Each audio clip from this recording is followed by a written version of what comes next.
it could be the story of any one of the youths who parade on Australian beaches. Each one of these men joined the Surf Life-Saving Club, not because it meant parading up the beach in colourful costumes with flags flying, but to save lives, and to be a member of one of the grandest associations of amateur clubs in the world. Some people take it all for granted, like this fellow. Call him Johnny. But no limelighters these. Any proud ego they might have possessed has been knocked out of them long ago by critical mates and tough training.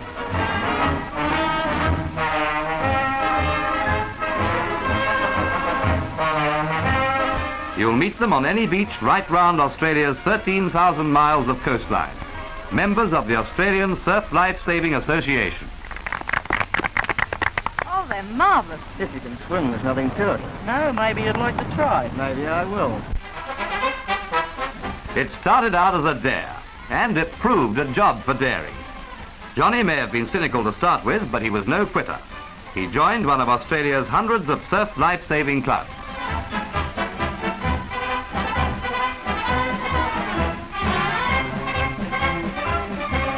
It wasn't long before he found there was much more to it than signing an application form. For a start, he had to prove he could swim. Not just a couple of laps across the baths, but 440 yards in 8 minutes or better.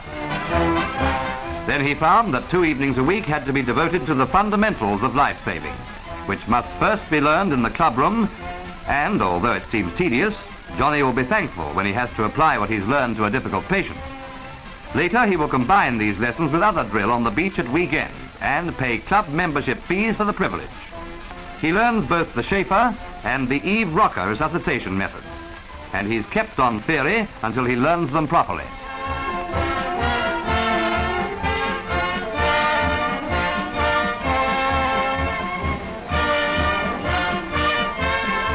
He must study anatomy, not the kind seen in snappy costumes, this kind. Then onto the beach for rescue drill. He acts the role of patient, but before this drill lesson is over, he'll also swim as a beltman and take every position on the line, as well as learning to operate the reel. And that isn't so simple as it looks either. Back on the line, Johnny is learning the all-important signals. In time, Johnny graduates to surf skis and other nautical aids to rescue work. And of course, he must master the handling of the big surf lifeboats for occasions when heavy seas make manual rescue methods impossible. Well, Johnny's won his bronze medallion and promptly gets a shock at his first club meeting. Next business, Captain's report. Yes, Mr. President, everything's okay. But there's one serious matter. Last Sunday, a member of Number 7 Patrol, Hopkins, absented himself without explanation or excuse. I move that his suspension for 8 weeks. I'll second that, Mr. Chairman. Any dissent? Motion carried.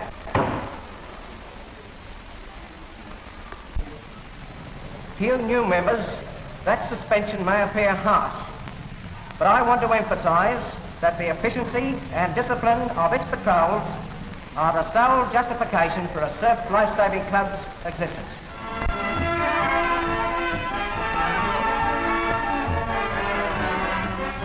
So Johnny does his first surf patrol, an early morning job. These flags are to mark the safe bathing area. There has to be an early patrol because Australians like an early swim. And right away, Johnny discovers that some surfers have their own ideas about the business. Excuse me, sir. Bathe between the flags, please. Young man, I was surfing before you were born. Okay, you should know the rules better than I do. You win. A lookout tower aids the surf patrol.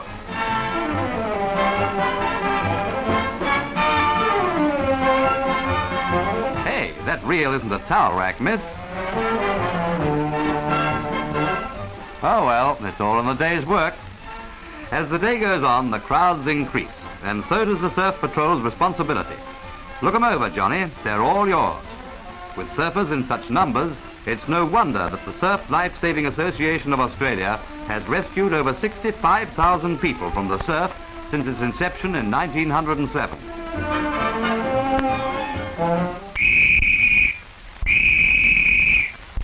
They must be constantly alert to guard bathers and keep them between the flags. Hello, there's trouble. Attention patrol. There are bathers in difficulties near the rocks. Okay, we'll take care of it. You'll want 2 reels. Will those bathers in trouble just remain calm? You'll be picked up immediately. All hands on deck. In a mass rescue, Johnny and any other surf club members join in whether it's their patrol or not. Johnny is one of these beltmen, and in his first actual rescue, he's doing fine. It's at such a time that months of arduous training pay dividends and really mean the difference between life and death.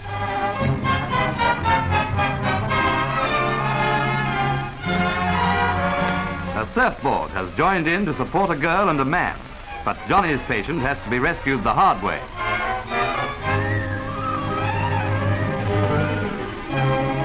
There are reinforcements on the way, but he won't need them. He's got a firm grip on his patient and signals to be hauled in. Here again is where training and experience count.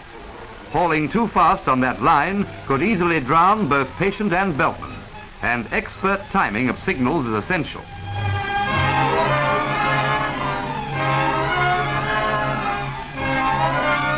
Reaching the shallows, Johnny's job is done, as other members of the patrol take over the patient.